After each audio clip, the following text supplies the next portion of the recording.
What's up, comic book fans? Anchorpete here, and I'm with my good friend Brian. Brian, what kind of sexy shirt you got on over there tonight? Oh, this is a Periphery shirt. This is a band. It's something from their last album. Okay. Well, it looks cool. Kind of reminds me of like Die Hard or something like the Nakatomi logo. Yeah. It's supposed to be some kind of like fake like company logo sort of thing, and like the name of the album is Hail Stan, kind of like a spoof on Hail Satan, whatever. Right. So I don't know. I remember that video. It's like when they break into like an office and it's like a bunch of teenagers. It's like the kids wearing the masks of the band. Yeah. So that has nothing to do with what we're talking about tonight, but that's okay. No. Luckily tonight too, I'm not wearing any kind of funky costume or anything like that. I do have a Moon Knight action figure who happens to be missing his cape and cowl. I was a little too cheap to buy a replacement cape and cowl, but that's Moon Knight. Awesome. Looks kind of weird. I used to have that figure a long time ago. Yeah. It's a Marvel Legends Moon Knight, right? Yeah, that's from the Toy Biz years. I sold all mine for a lot of money. Man, that sucks. I hate having to do that. I had a Sentinel. I had the Giant Sentinel, the Giant Apocalypse, the Giant Galactus. To build the figures, you have to buy all of them. You got a big part. Yeah. Did you sell those to like help buy your house or something? Well, why'd you do that? I sold them when I was moving because I just needed space, and I basically sold everything except for my Transformers. Oh wow. Okay. Believe me, I know like what that feels like to part with this stuff and give it up. One day I'll probably have to give up some of these books too. That'll be kind of rough when we move. But we still gonna announce what the fuck we're here to do tonight, right? God. We're just chit chatting. We are here to talk about two things. We're here to talk about Young Justice Season 4, which is called Phantoms, and it's episodes 14 through 16. They just premiered on HBO Max. And then after that, we're going to talk about Marvel's new Disney Plus show, Moon Knight, which episode 1 just premiered yesterday on Wednesday night. So for those of you that are new to our channel and stuff, I know a lot of people came over because of Raised by Wolves. When we talk about anything with Young Justice always goes first because that's the one that's always around. There's so many episodes of it. So, Brian, right off the bat, we are like diving deep and going to Aquaman's world for this. Yeah, seriously. There were so many. Like you mentioned in a message to me that it was like Atlantean Game of Thrones, and like it is. There's all these different houses and cities and so many characters whose name I did not remember. Yeah, it's interesting, like because I think that if you go from like our time as kids to now, some of these DC characters have actually changed a lot. A lot of characters stay the same, but some of them, sort of the ones that aren't as big as like Batman, Superman, they have like a big shift. And I remember when I was a kid, Aquaman was very much just like this underwater superhero, and he was always kind of saving people in boats. And in like the 90s, I think it was like with Peter David, they started to do this shift where they really focused on like the royalty of Atlantis. And that's what they've been focused on with that character since then. Yeah, I think it's a good shift too. I mean, if you look at the public perception of Aquaman from like, the Super Friends cartoon and other things, it's kind of jokey, So, and honestly, the kind of houses and family things is kind of like perfect for it, really. Yeah. I mean, it makes the character way more compelling. They totally went in that direction for the Aquaman movie, directed by James Wan and starring Jason Momoa. I think that movie's pretty goofy, and Jason Momoa is very charming, but I think that the main appeal of that is like the underwater stuff with his brother Orm, who's in this Young Justice arc. He plays a big part in this arc. Or is he? Oh, or is he? That's right. Yeah, we're going to touch upon that too. But it's just, I really did feel like a crossover between that Aquaman movie and this Young Justice arc. Like, I feel like they're trying to kind of capitalize on that because I think had it not been pushed back as much, that Aquaman sequel would have been coming out right around now, right? Obviously, COVID movie productions have all been messed up, so everything's getting pushed back constantly. I don't think that's definitely not this year. It's next year, right? Yeah, 2023. And I'm a huge Patrick Wilson fan. You know, he plays Orm in the movie. I think that they would have had Orm, you know, I know for a fact, and he's in the Aquaman sequel, and he like is in prison and he maybe escapes or something. So I think that is very similar to this arc that we have here. Yeah. So just to kind of give you guys a breakdown, we're just going to talk about episodes 14, 15, and 16 as a big clump. And, you know, episode 14 was Nautical Twilight. Episode 15 was Ebb Tide. And episode 16 was Emergency Dive. So basically, Aquaman has brought together these people from different city-states to figure out what they're going to do because there's all these different crises going on underwater. And one of the big crises happens to be that us asshole humans are ruining the ocean. And there's a certain guy that's not a big fan of that, right? Yeah, that was Garth, right? Aqualad? Well, Aqualad was not happy with that, but what do you call it? King Shark was pretty pissed off about it too. Oh yes, King Shark. Yeah. Just to touch on King Shark too. I mean, he's had a lot of appearances in media lately, and they're all very different. I find that very interesting. You have this version, who's probably the most competent, I would say. Yeah. And maybe the most menacing, I suppose, because he's a little threatening. Then you have the Suicide Squad version, which was he's kind of like a big dumb monster. And then you have the Harley Quinn version, who's kind of like a tech nerd sort of thing, and he's not imposing at all, really, for the most part. Okay. Although I think he does like eat someone or something like that at some point, or he almost does in the cartoon. I can't remember. I haven't watched that Harley show. I gotta check that out, man, because like I like it. I like it a lot. Like, yeah, I think the cast is really good. King Shark is played by Ron Funches, the comedian. It sounds weird, but it kind of works. Okay. Yeah. I don't know who that is, but like I think in this, like 15 of the characters are voiced by Phil Lamar, right? You know what? In this show, every voice actor is pulling like triple or quadruple duty. Like seriously. That's what I was thinking. Yeah, because isn't Aquaman Phil Lamar? Is Aquaman? Yeah, I think so. Yeah, it sounds a lot like him. Yeah, Phil Lamar is Aquaman and Calder's father. Right, his like adoptive father. Yeah, his adoptive father. Yeah, Calvin. He does somebody else too. I don't remember who in the show, but he's not. No one else in these episodes. Yeah. So you, because Brian and I, we exchanged notes back and forth before we have these discussions, and Brian wanted to talk about how Aquaman, the new Aquaman, is Caldor, who really became like a big star because of this show. And you were saying that he is like just wearing himself down.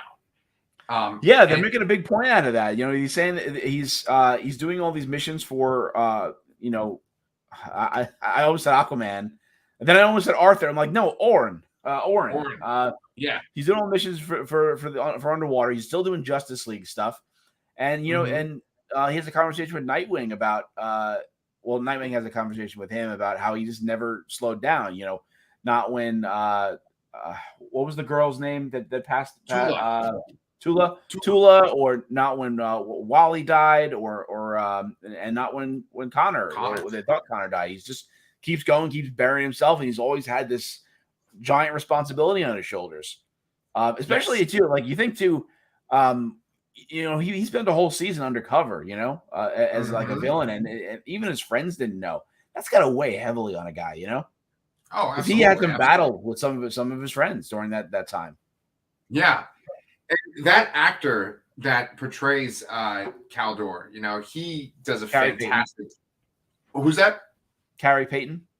Yeah, he's fantastic. That character just always has that sort of that sense of like a burden, and he's got like a very soulful voice. Like he just seems very wise for his young age. They kind of talk about it in one of the episodes. I think it's in the second episode where he starts talking to his parents. One of the things that I kind of have an issue with Young Justice, the show is fantastic, but if I had any kind of criticism, it's that sometimes they do these kind of awkward exposition dumps, and there's two of them with Aquaman, with Caldor. there's that scene that you were just talking about with Nightwing talking to him, where Nightwing does like a little recap essentially of like Aquaman's career. And I thought that was kind of awkward, even though those are great voice actors. Then you have the sequence where he's talking to his parents, and they kind of do the same thing too. They just reiterate what Nightwing says. And the voice acting is great. It's just whenever it just sounds kind of awkward. Then the dialogue is a little heavy-handed, absolutely. But I think with a show like this, if you didn't give that heavy hand, 95% of the viewers would not remember it. Maybe that's a little harsh, but I think most of the viewers wouldn't remember these events just offhand. I mean, that's a really good point. And then it just begs the question of, is it important to remind everyone of the dense continuity of this show? Like, could we appreciate the show without references to everything that's happened on it? Because, like, absolutely, but I appreciate it more with it. Yes. Okay. Because, like, honestly, I didn't even know who the hell his adoptive father was. I knew that Black Manta was his biological father. Yes. But I was like, who the fuck is this guy? And his mom, I didn't really know who his mom was either. So yeah, did they I didn't know either. What? Did they establish that in the previous season? I believe his dad was in a previous season. I don't think his stepmom, or it's not his mom. I think it's his stepmom. I mean, neither of them is actual. I guess they're both step parents. God, I don't even know. That the people that raised him. I don't think. I think we've seen the dad before. I don't think we've seen the mom. Yeah, it's very possible that mom got with Black Manta. No, I don't know. Well, it's so complicated. That's the thing about this show. It's so different. All right, he was first introduced in season 3. Okay. Calvin Durham, and then Shalina was same episode, season 3. End of season 3, she was introduced. So. Okay. Yeah, it's just this show. It is so unlike any other comic book adaptation of a cartoon. It's like, it's just so dense, and the world building is just like off the hook. We mentioned the Aquaman movie before. They like build up Atlantis and its history so much in this show. It's kind of ridiculous. There's all these different city states. The people act differently. There's like different customs. At one point, fucking Lagoon Boy is in the show, and he's got a husband and a wife. You know, you're like, whoa, what is going on? That was a little of a shock. I mean, they really like went for it with the LGBTQ community in this year. I mean, you have well, we'll get to this later, but you have Violet's Halo, announcing she's transgender, and she's going to go by they them pronouns. You have Calder, who is in a relationship with Wind, which was a sort of established the previous season. I'm not 100% sure about that. I mean, they definitely were together and they seemed like it, but I don't think it was like flat out said. And then you have that threesome there with Lagoon Boy and there's other two characters who I did not know previously. Yeah. And they're having a baby. Yeah. Like, what many questions? Whose baby is it? Is it? I mean, right. Yeah. Is it going to have big red eyes, or is it going to have like a humanoid face? Yeah, I mean, they probably will show it. We'll probably see the baby at some point, because they made a big point of it. But like Lagoon Boy, I wasn't even really familiar with him until he died in this comic called Heroes in Crisis. The Tom King kind of dark story. I mean, maybe he was on the Teen Titans at one point, but I really don't remember him.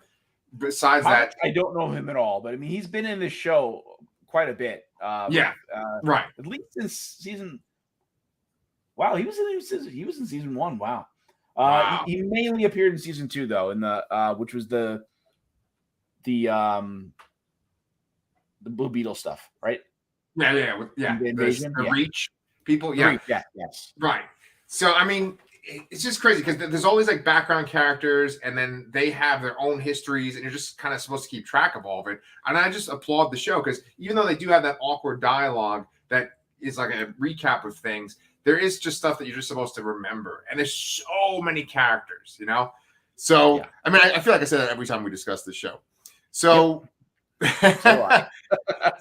so one thing that we should touch upon, though, is that Arion, the founder of Atlantis, shows up in the first episode. He's kind of a mysterious figure in the very first episode, and we learn more about him. But essentially, Ocean Master attacks this conference that's in Poseidonus, and there's this prophecy that there's going to be these like 3 heroes coming together, and it's going to herald the return of like the true ruler. And he is the ruler. They just showed him in the previous story arc when they showed the sinking of Atlantis. And I mean, they showed like a statue's head fall on him, right? In that arc? Yeah, it was heavily implied that he was dead. Yes. Yeah. So do you think like the implication is that he like maybe snuck out, or do you think that he was smashed and he like just healed?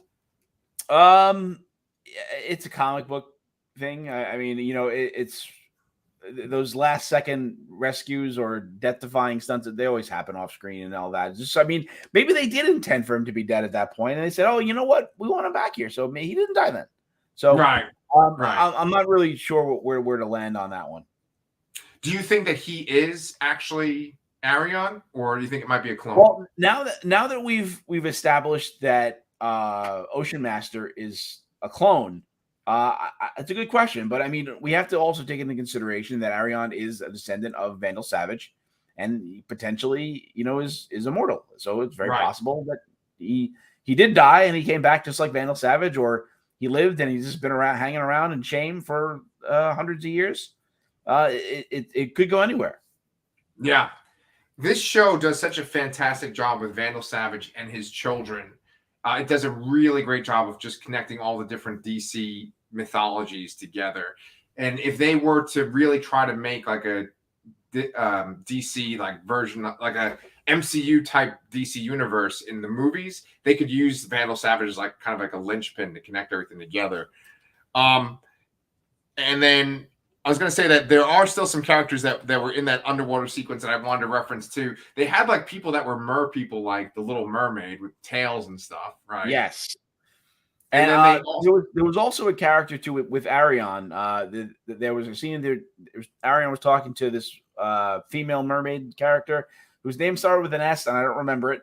But they disappeared somewhere. We don't know where they ended up. That's where we ended up with that storyline.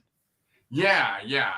And Topo showed up. Topo is like kind of a classic Aquaman friend. A lot of people make fun of the fact that he has like this octopus friend. He had like a kind of a Cthulhu type getup where he had an octopus head and a body. But, you know, in the comics and stuff, he's just an octopus. My kids, they have this Aquaman book where the Justice League goes and visits him in Atlantis. And Topo is just floating around. And he goes on Aquaman's chair. And Aquaman says, "Get off the chair," you know. But you know, it's just a lot of fun. There's a friggin' like man that's like a whale essentially, and they call him Blubber. His name's Blubber. Yes, Aquaman Orin had to go save him from the deadly red water. And actually, that's a good segue too. Is I want to talk about. I like that they're setting up, you know, who should be ruling kind of thing. There, everyone seems to be cheering for Arion. And I definitely felt before that they knew who that was, and when they first mentioned that prophecy, that Orin was questioning his leadership and his place. I mean, when they're fighting the big red flame thing that the child produced, you know, he's like, and what am I supposed to do here? You know, because Mira was trying to contain it, and Calder was protecting him with the bubble, and he was just like, "Oh, I do crowd control." Like he felt less important. So I think. That's an interesting way to approach that, and I'm very interested to see more of that as we go. Yeah, yeah. He's like, "Oh, I get to rescue Blubber," you know, and so, but yeah, it is. There's always that question of like who truly can rule Atlantis, and I guess we'll find out if Arion is a clone or if it's the real deal. And he himself seems reluctant to want to become the leader of Atlantis again. He considers it his failure that Atlantis fell. And, you know, he's just been living in the shadows. So we'll see what happens with him. So then besides all this underwater stuff, then we also have the return of Superboy, which I think that's a big deal for fans of the show. Superboy, for me, I don't know how you feel, but he's like one of my favorite characters on the show, easily. Oh, absolutely, yeah. I mean, we saw him come back at the very end of the last season, one of the last scenes I think we saw, and we all kind of knew it was coming because it was a little too, a little too vague and mysterious when he died with just the ash circle of a body there. Yeah. But I like that they spaced it out a bit. We've had that was the first arc in the season, and then we had two more, and now we're coming back around three arcs later. Yeah, yeah. And a lot of people are speculating that he's in the Phantom Zone. One of the things about the Phantom Zone is that you're not able to touch other people that are there. You're like essentially intangible. And we see a bit of that in his kind of adventures there. There's like a creature that he encounters at one point, and it seems to be targeting his rage, which we know Superboy has a lot of anger issues. Yeah. Yeah. I really love that sequence because to calm himself down, he just envisioned him sitting with Miss Martian, and he's like working on a bike, and he just kept hearing the wrench or whatever. It for some reason it reminded me of me and my wife, even though I don't have like a motorcycle and she's not a Martian or anything. But it just was like this, like, and they're holding hands together. I really like that sequence a lot. And he's with a woman. Go ahead. Oh, I like these sequences. They were kind of short, and there's not too much dialogue in there because it's really just one character speaking. But I mean, yeah, I totally agree. It's the Phantom Zone because it's Young Justice Phantoms. Phantom Girl is there with him. They're intangible, like you said. It just seems that like if it's not the Phantom Zone, like I don't know what the hell is going on. Yeah, but one of the things I liked most about those sequences was he's trying to traverse these various rocks to go somewhere. I don't even think he knows where he's going. He's going. Right. He starts envisioning. First, he sees McGann. Then he sees Wally, and then finally he sees Clark, and then he snaps Clark's neck.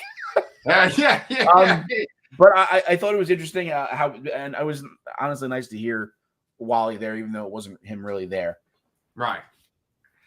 Yeah. I love sequences where you have characters sort of like envisioning what another character would say, even though they're not there. Like maybe they're just in their mind. In this case, he's probably in this weird dimension where like your visions sort of come to life. And there's always been that real awkward interaction between him and Superman. Superman's never known how to treat him. And, obviously it seems like a lot of his rage is directed towards Superman because he kind of has that vision, like you just said, where he kills Clark.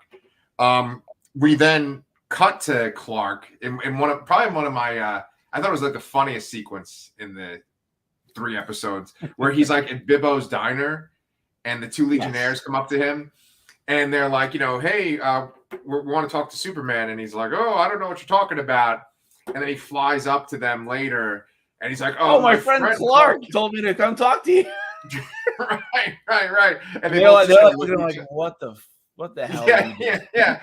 And it just kind of like highlights that sort of that cornball nature of Superman that, people sometimes make fun of, but I think was what makes the character so great. And then they have this thing where essentially he has to fulfill Superboy's destiny since they think Superboy is dead. And they tell him essentially to be at Happy Harbor like 10 years from now at a certain time of day. Like, what the hell do you think that could be about? I don't know. I'm assuming it's some big cataclysmic kind of event, and I hope. I mean, I have a feeling we're gonna get some kind of resolution with the Legion by the end of this season, but I hope that the show goes on long enough to show us that event. Yes. But I don't know how long that'll take, but I hope we can get there. I mean, they've done time before, but I don't know if 10 years is too much. Right. I feel like we've kind of talked about this in previous episodes too, that like maybe they're eventually hinting towards Final Crisis, and maybe that could be like the Final Crisis event. I don't know. Although it'd be weird that Final Crisis would have something to do with Happy Harbor, other than the fact that that's where this show started. Right. It would be kind of like this full circle thing. Yeah. As far as like Superboy in the comics, and one thing I want to point out too is that this version of Superboy on this show is my favorite version of Superboy. I like him better than the Superboy in the comics too. And I'm a big fan of Jeff Johns' version of Superboy, which was like on the Teen Titans team when he was writing that book. And that version of Superboy died in Infinite Crisis. So that could also be a thing that they're alluding to, or like it might be eventually they'll have like their own version of Infinite Crisis, and maybe that's where he's supposed to die. I don't know. We all certainly do know how much DC loves their crises, and we Yes. really haven't gotten one of those in the show yet. So that would actually make a lot of sense that we're gonna end it with a crisis, or maybe not end, but They've done a lot of stuff with Darkseid on the show, but they haven't done anything with the Anti-Monitor, right? Yeah, not yet. Yeah. So maybe they're eventually going towards that. We'll see. So the other thing I wanted to just before we move on to the next topic there, I really appreciated the detail in the time travel that they spoke of, because they're trying to figure out why they haven't gone back yet. Because they told Superman they assumed that him hearing that and then he would just be there and then they would just go back or something would change for them, and it didn't. They mentioned that they traveled there in some kind of machine and it broke, and then they say something about like, oh, have we been hit by too many chronotons or something kind of weird, some crazy phrase about like that. But I like that layered approach to time travel, which is a very ridiculous idea that is really cool, and that everyone tries to explain in a different way. But I felt like it was a little different, and I like when they try to add some kind of realism. It's not realism because it's still all MacGuffins, but they try to make it a little more believable, it's not as like free and willy-nilly as some other things make it seem. Yeah. I love that stuff too as well. There's different versions. Pretty much in every story you have time travel, there's like different rules, right? Just like with vampires, they have like a different rule for everything. Like you have, rules that are in Bill and Ted. Then you have rules for Back to the Future, rules for comic book stuff. And it's funny that you mentioned that because I did notice that part too. Danny and I had recently watched this documentary In Search of Tomorrow, and they were talking about Back to the Future, and they were talking about the rules of time travel in that. And then, did you watch that movie with Ryan Reynolds called The Atom Project? I haven't watched it yet. No, it's pretty mediocre. But they kind of in that movie did almost like a commentary on the MCU movies, because they talked about different timelines being created when you time travel. And Ryan Reynolds is kind of like, oh, you've seen too many movies. Like he was kind of dismissing the idea of like creating timelines. So like this isn't part of our script or anything like that, but I was going to ask you, what's your favorite type of time travel rules? Do you like the Back to the Future? Do you like creating different timelines? What do you personally prefer? I mean, for me, I guess it's Back to the Future. I guess that's the first taste of time travel I got. Yeah. And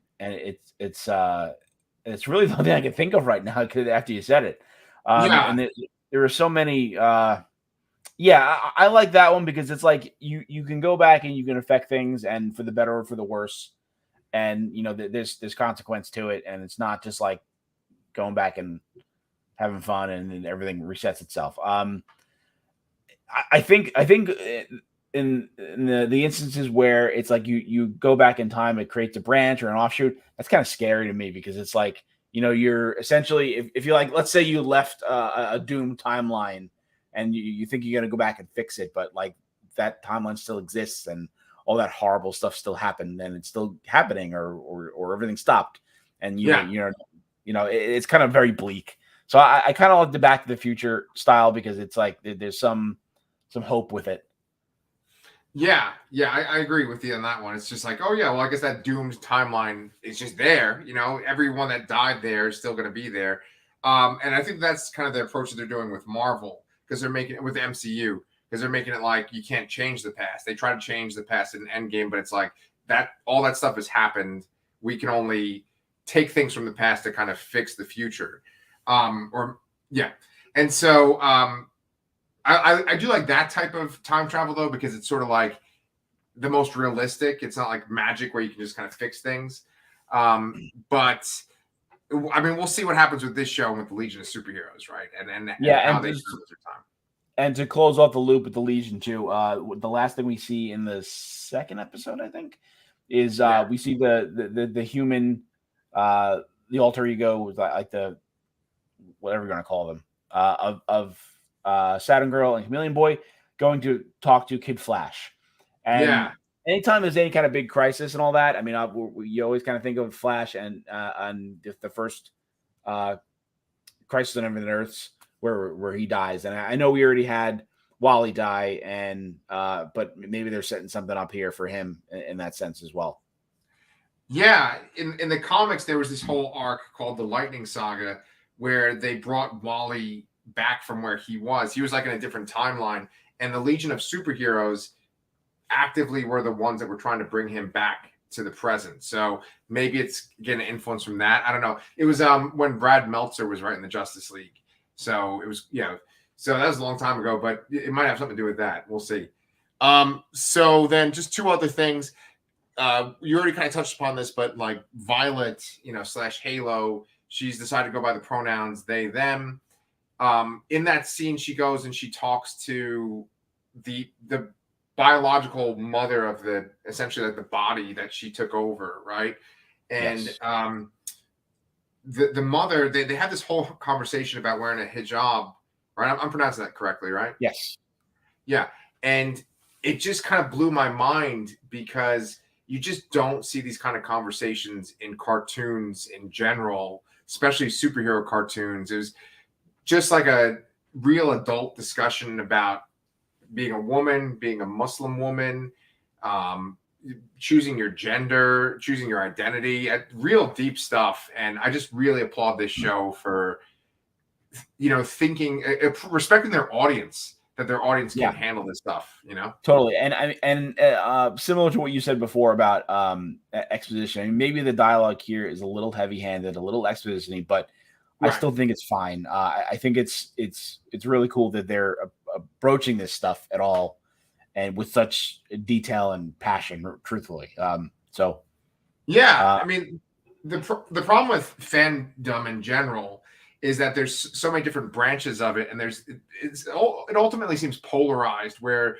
there seems like there's a fandom that wants to be very inclusive, wants to hear different voices, wants representation for all different types of people.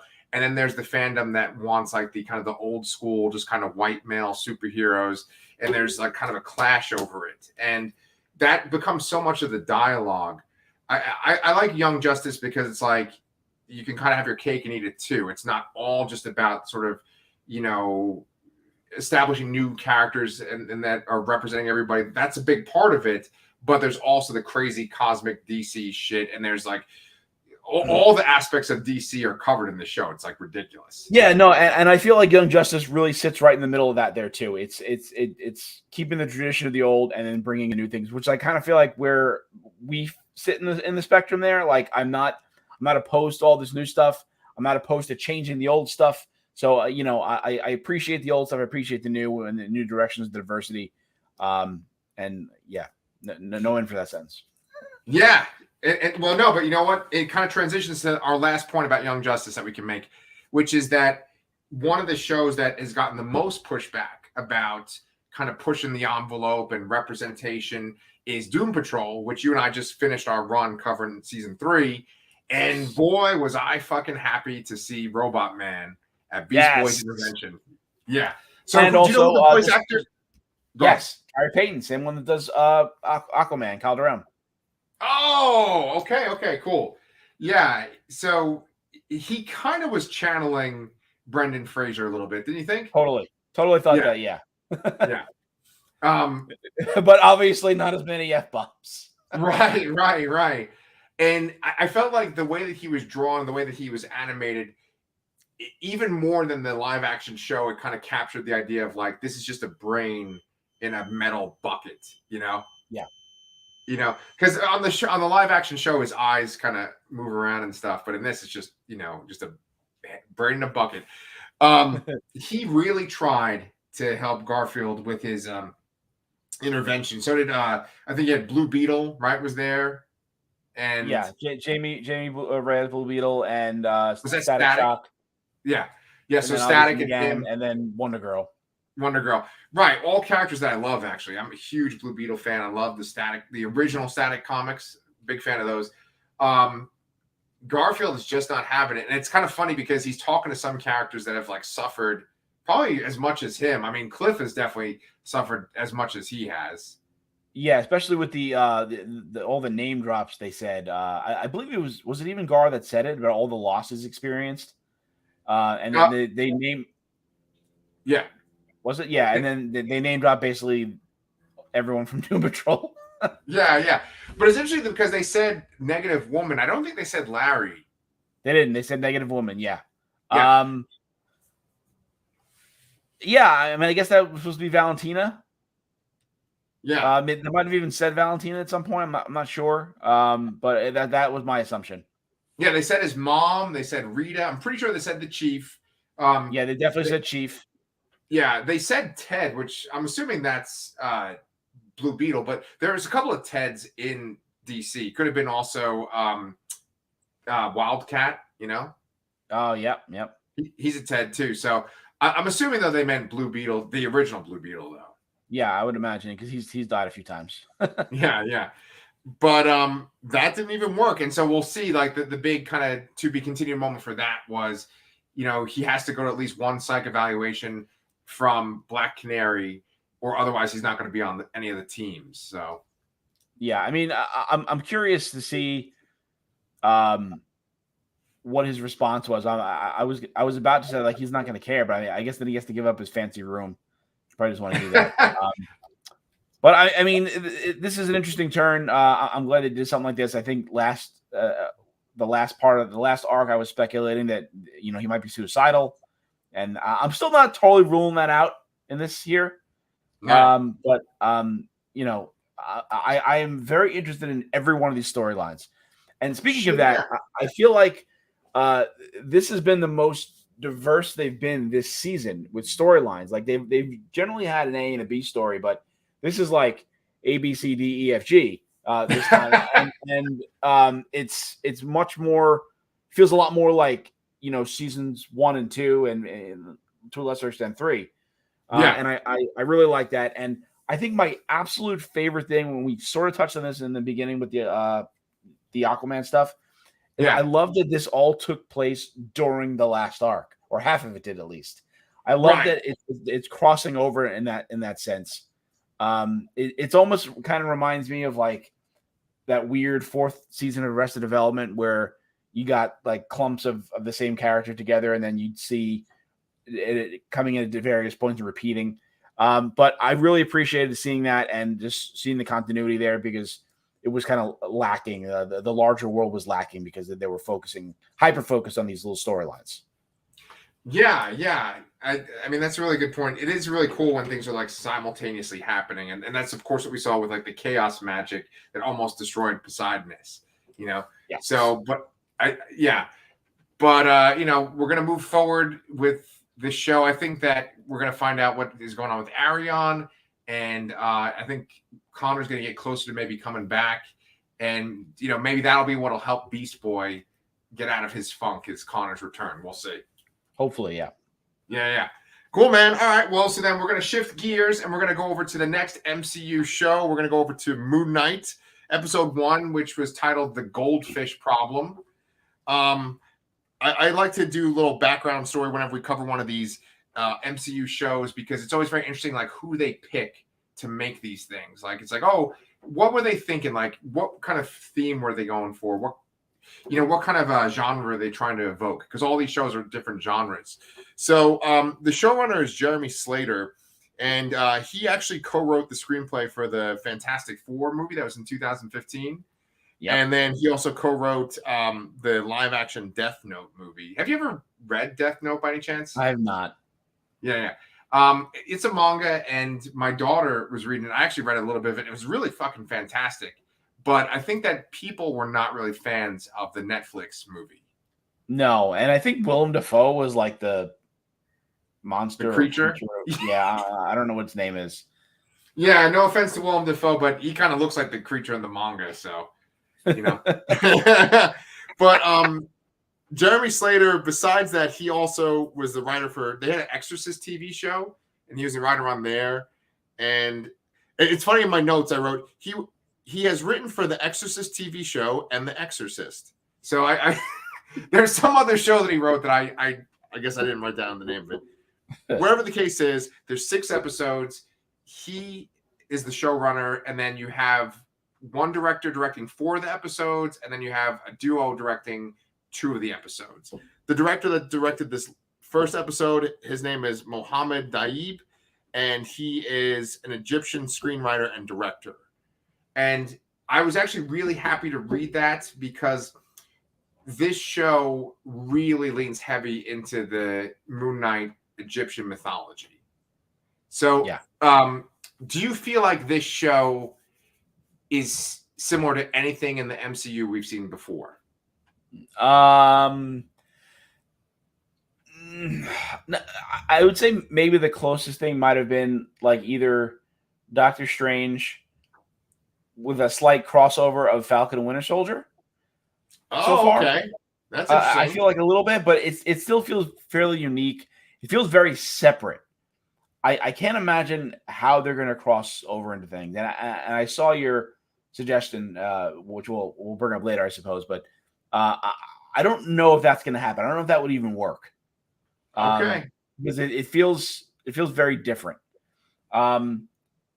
But yeah, I do appreciate all the Egyptian stuff, and I don't know, like you mentioned, like what kind of theme is this? Like, like what genre? What genre is like WandaVision was like sitcoms, and then Falcon Winter Soldier was like spy stuff, and then what the hell was Loki? I don't know what the hell to call that. Like a Doctor Who type sci-fi adventure. There you go. Yeah. And then so this, I don't know what to really compare this to, like what the genre or gimmick is for the show. I can't figure it out yet.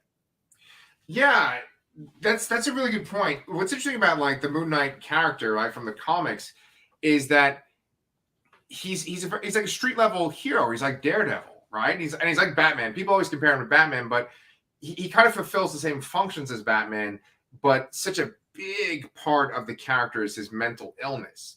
Now, the Egyptian stuff comes up a lot, and it's especially in the modern comics. They really play up the Egyptian stuff.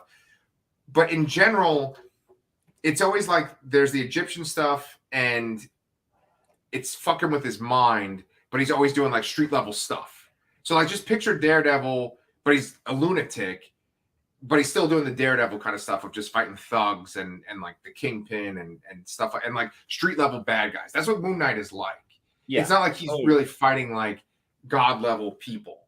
And it seems like it's gonna be a little bit more of a supernatural twist here than we're used to seeing. Although, I mean, he freaking debuted in Werewolf by Night, so I mean, I guess that's really in play too. So yeah. In the show, there's a lot of supernatural stuff. It kind of reminded me of like Percy Jackson and the Olympians. Are you familiar with that stuff at all? Or yeah, I saw the 2 movies. Yeah. I read all the original Percy Jackson books to my daughter, and so that's what kind of the vibe I was getting. I was like, oh, is this like a adult kind of violent Percy Jackson? That's kind of I was like, what is going on here? And there's even like a Percy Jackson series that's all about the Egyptian gods too, but in the comics, he doesn't have like a fucking scarab that's magical. There's no shit like that in the comics. Yeah. He just puts on a suit and is a lunatic that beats people up. In this, you have all these sequences where Oscar Isaac is, Ted Grant, right? There's no Ted right there. No, it's Stephen Grant. Stephen Grant. I think I did that shit. Ted Grant is Wildcat. I know. I always do that. But he's got this scarab, and at one point, what the fuck is his name? The actor Ethan Hawke. Thank you so much. Ethan Hawke's trying to get the scarab from him, and his body's like moving and contorting to keep it away. Like that doesn't usually happen in the comics at all. So it's kind of implying that the scarab itself has like magical powers.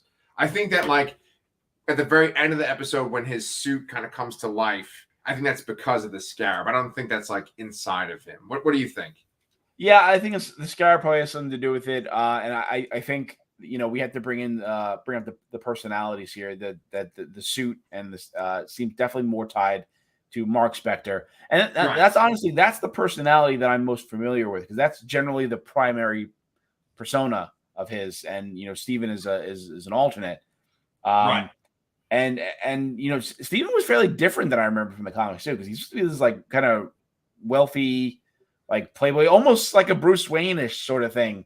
Right. And Right. definitely not that in this show. Which I mean, that it's fine, but I felt it was a little jarring to have Steven be the entry level character here. And I'm very curious. This is a little more like an acting kind of question, but like, what did you think of Oscar Isaac's English accent? Okay. I'm so glad that you asked that question because when you look up, on the Wikipedia or whatever, it talks about the decisions he made to portray this character. And he purposely made it to where the accent was not believable. He based like Interesting. yeah. He based his character on some kind of like foppish British sitcom character. So like he's basing that character on some like over the top British character from a show. And then there's other personalities. There's essentially three personalities based on the Wikipedia. There's him, there's Stephen Grant, got it that time. Stephen Grant, Mark Spector, obviously, and then there's also Mr. Knight, which is that sort of the kind of he's in a suit. What about no? Isn't the third one the taxi guy? The taxi guy. Well, in the comics he has multiple personalities, but like in this, the Mr. Knight is the other one. I thought okay. I thought it was like Jake something. Yeah, well, yeah, there is in the comics. There's that, but in this, I don't think they referenced that at all, right? Not yeah. I don't think they did, but I mean, yeah, okay. Yeah, I'll let you continue. Stop interrupting. No, it's all good. I ramble a lot too, so please. But like, Oscar Isaac was saying that he was like kind of playing up this like Chicago kind of mob guy for Mr. Knight, and then the Mark Spector type is supposed to be this kind of like efficient killer because he's a mercenary, and so those are the three types, and he wanted to do a different accent per personality. So those are the three, and I know that like he really used this one book that was about the disorder that Mark Spector has, that dissociative identity disorder. Yeah. Yeah. So he kind of like used that book as his Bible. And so I appreciate the effort he's put into the character. It can kind of seem like he's so over the top and ridiculous as this British version, but I think he's doing that intentionally. Yeah. I was definitely a little put off by it. I thought it was a little bit too much, and I wasn't totally buying it, but if you're saying that he's doing that on purpose, okay, I'm in. I'm cool. Yeah, and we haven't met his full supporting cast yet. Like one of the characters is her name is Layla El Faouli. That's the character on the show. She's played by May Calamawy. I hope I'm saying her name right. Calamawy, yeah. And that's the one that he talks to on the phone, and the flip phone he picks up. Right. And she even says to him, she's like, what's up with his accent? You have this weird accent. Yeah. But it's one of the interesting things about that character is we're going to find out that she's an archaeologist as well. And that the director of the show, Mohammed Daib, wanted that to be an Egyptian character. So that's why they made her like Egyptian. So I like that. Yeah. I want the show to have an Egyptian representation in it since it's using so much Egyptian mythology, Yeah. I'm definitely down with that. Yeah. Yeah. So, and also, did you know the voice of Khonshu that you heard a couple of times in the episode? Yes. It's F. Murray Abraham, right? Yeah. Yes. Yeah. Do you like him? Yeah. I'm not like super familiar with him, but I definitely recognize the name, and I had to go look up what I knew him from, and I can't even remember what that is right now. But yeah, I would say so. He plays Practice in The Last Action Hero. Oh my God! Yeah. Okay. Okay. So he's that. I mean, the most famous role he has is Salieri in Mozart. Yes. He's like Mozart's rival or whatever. And then he's also in Star Trek Insurrection. He's like the villain in Star Trek Insurrection. Yes. With all the makeup on and stuff. But it was interesting because he sounds real condescending when you hear him talking, and he keeps referring to Stephen Grant as like the idiot, and he wants Mark Spector to come in and take control. What did you think of the sequences where he would kind of like black out and then he would wake up and he had done some kind of crazy violence? I like those sequences. I thought they were interesting. It was an interesting way of showing that something's up here, that he's not something, he's getting taken over by something. They didn't really, I feel like they didn't really flat out say he had DID. And for a time, I was thinking, just watching the episode, I was thinking that maybe they're going to take some kind of weird twist where it's like, it's some multiversal thing or like a swapped personality, just to maybe distance the character from the stigma of mental illness. I But see. I do remember I in between watching the episode and recording this, I saw an interview with Oscar Isaac where he does mention the mental disorder. So I think that is going to be still in play and at the forefront here. With Khonshu talking, I got a little bit of a vibe of like Venom, and it kind of off put me a little bit. Oh no.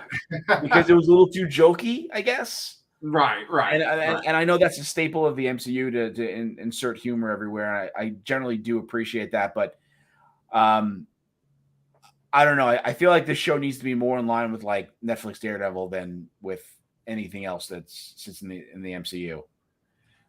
Yes, that is a very, very good point, because that is what Moon Knight is. He's just the weird guy that fits in with Luke Cage, Daredevil, Spider-Man. He's one of those street level guys. Yeah. He just has this weird background, you know? And I was going to say that the episode feels very, very different from that, because he's like in a British village at one point, you know? Oh, that village. So there are some people speculating online that might be Latveria. What? Yeah, I don't know why or how, but some people just saw a mountain village. They think they saw a castle in the background or something. So I mean, okay. I mean, maybe that's going to be the Mephisto of this series. But I don't see how. I just don't see how that Doctor Doom or Latveria would really fit in here, unless it's just a location and it's not actually Doctor Doom being here. Because I just can't see that fitting in here.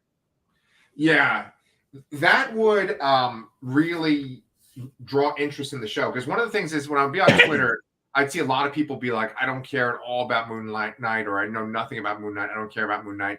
And to suggest that there might be any kind of connection to Doctor Doom at all would get people to tune in. So I could see that, and it probably won't be anything at all. I actually could not see people gathering in a town square to like listen to a guy who's like a prophet in Latveria, because I don't think Doctor Doom would allow that, right? No. Right. But that would be a great post-credits kind of scene to throw him in. And it'd be interesting, right? Because like I said, Jeremy Slater, he wrote that Fantastic Four movie. So it kind of could be his like redemption, right? To bring him into the MCU. Maybe, yeah. Yeah. But speaking of the prophet, let's talk about Ethan Hawke and Arthur Harrow. So you said that he's only appeared in the comics like once? Yes. He was in like one issue in the 80s, and he's more like a mad scientist kind of villain. And he worked for some like organization or worked with an organization, and it was implied that he would return at some point, but he just never did. So this character, very, very little to do with the version we're seeing in the show here.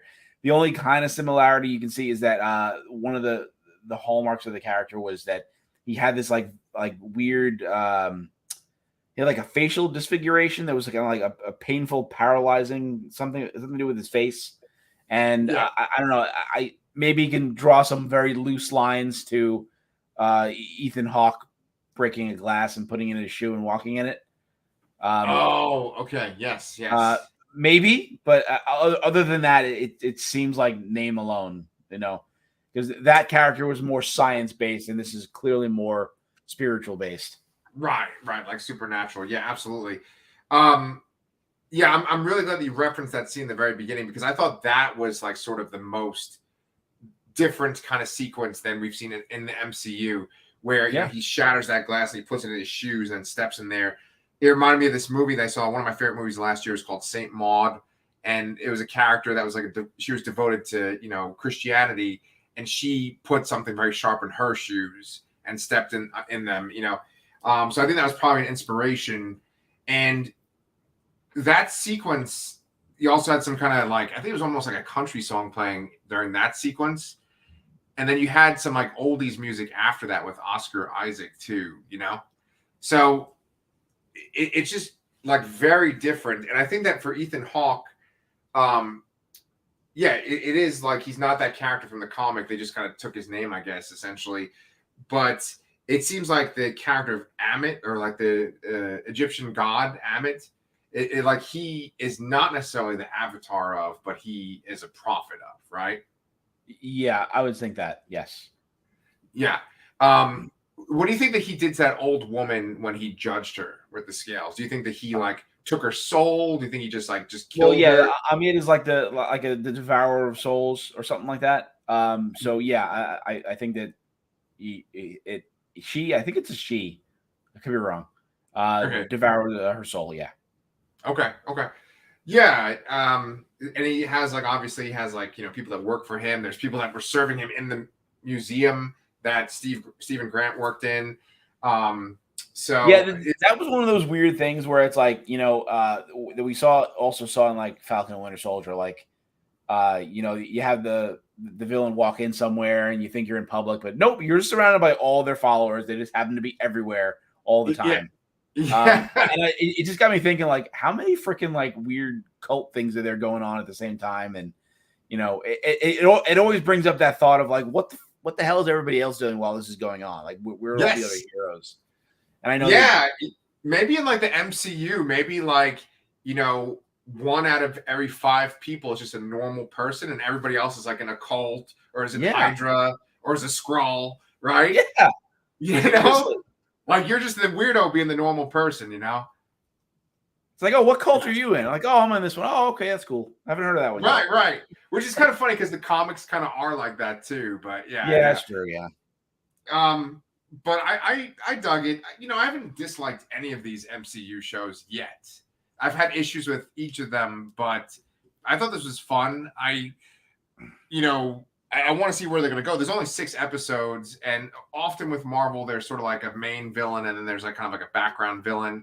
But I feel like we really focused heavily on Stephen Grant and didn't get to meet other characters that much besides Ethan Hawke. So I think there's a lot of like meeting other people and, just kind of building other stories too. What do you think? Yeah, this was very introductory. Although I'm gonna say that here that while they usually do have that hidden villain, I think Arthur is just the villain here. I think that's just gonna be it. Like, I don't think there's necessarily gonna be a larger force behind him or anything like that, or even another minor villain is like a henchman. I think that's just it. This time. I mean, who knows? Maybe they'll do more stuff with the gods. I don't know. It's good. No, I think you're right, and that kind of brings up my last point I wanted to make about this too was, I don't know if you were kind of saying that you don't necessarily agree with me, but I think that the post-credit scene will be something I'll connect it to Thor, Love and Thunder, and I think that obviously we're getting Christian Bale as Gore the God Butcher, and he goes around killing gods from pantheons. He almost wipes out all the gods in the Marvel universe. I think that we're going to have a sequence where he's going to show up and maybe try to kill Khonshu. Maybe he'll show up and try to kill Ammit. Like, maybe they might do something to where Ammit's power is reduced, or it's like imprisoned and he comes in and kills it. Maybe you'll have a god from another pantheon, like the Greek mythology, or, Thor's people come talk to Moon Knight. I really do think that there'll be some kind of connective tissue to Thor, Love and Thunder. I don't think that means Moon Knight will be in that movie, but he could be too. I have no idea. See, that's to me where the big disconnect is that yes, we're talking about gods and a pantheon of gods, and and different pantheons interacting, all together, but because he's such a street level hero and Thor is very much fantasy. I don't see it. I don't see it working. I mean, I totally see that's a great idea that, to have Gore show up and connect it, but why connect Moon Knight and Thor, other than that God connection? I guess at the same time, it would be weird if they're like, oh, here's the Egyptian gods, but they're not involved in the God Butcher stuff in Love and Thunder. So let's pretend they're separate. And then that would be weird too. So I'm honestly wondering if this could be the first truly standalone MCU series that's not connected to anything, No, I hear you. I don't know, man. I mean, because I guess if we don't go with the God angle to kind of tie it in, and if we don't do Doctor Doom, then maybe you could have some kind of reference to a street level guy, like maybe have the Kingpin show up at the very end, or Daredevil or something, like in a but post even that credit. doesn't feel right because that's like this feels more like it's versus a cult, and that would be more like organized crime, and those. I mean, while that is kind of something that he would do in the comics, I don't think that's going to mix here necessarily. Like the Kingpin doesn't really get involved with like supernatural elements very often. So I'm really gut feeling here is that this is not going to be connected to anything. All right. You just keep shooting down all my speculation. That's fine. I like to imagine this stuff gets me excited, but it's okay. We'll just shoebox this show right here. You're the optimist. I'm the pessimist. There you go. I mean, who knows? Who knows what the hell's going to happen with this show? It could also be that, like, Mark Spector goes to New York, and that in itself is the connective tissue. It's just like, right now he's in Britain. Maybe by the end of the series, he's going to New York, and he's like, oh, look, there's the Avengers Tower or something, and that could just be it. So I should go join them or something. Yeah. And Moon Knight has joined the Avengers, and Jason Aaron, who has done the Gore, the God Butcher stuff in Thor, he has done a whole big arc with Moon Knight and Khonshu and the gods too. So I think that there's still a possibility with that, but I guess we'll see. We got 5 more episodes to go, so there's a lot of stuff that can still happen. But with that being said, next week we are not meeting because Brian is going on a trip. I'm very jealous. And a well-deserved trip for him and his family. And then we'll meet up in 2 weeks where I guess we'll talk about one episode of Moon Knight. And we'll probably go back to our normal Wednesday. So we'll do 2 Moon Knights and then the previous week's Young Justice, like we did with the previous seasons. Okay, and for Young Justice, it's just 1 episode per week? 1 per week, yeah. So this should go for June or so, I think. Okay. Unless we want to shift to Thursdays, and just do Young Justice when it's free, and do Moon Knight 1 day late, and then Young Justice day of, rather than the previous week, the day before the new one. It's up. Yeah, to you. I think that's wise. I think that maybe we should do that, right? Because that's the cool thing about this episode tonight is it's pretty current. It kind of matches up with everything. Yeah, I like being current better because I remember when we were doing it like this with Peacemaker, I would watch the episode immediately on Thursday. And I'd have to watch it again Wednesday before the show because I'm like, what the hell happened again? Yeah. Just doing it like, when it's more current, I think is more beneficial. And then, when we don't have an HBO show to watch, we can go back to Wednesdays where, when it's just Obi-Wan or Miss Marvel or The Boys or whatever it is. Actually, The Boys is going to be a totally different day. Oh, Jesus Christ. Well, you know what? We are flexible. We are flexible, middle-aged white men that love toys and books and stuff. So we'll be here to give you all your content reviews for free. Just make sure you like and subscribe if you haven't done that already. And Brian and I will be back here in 2 weeks, talk about some more Moon Knight and talk about some more Young Justice.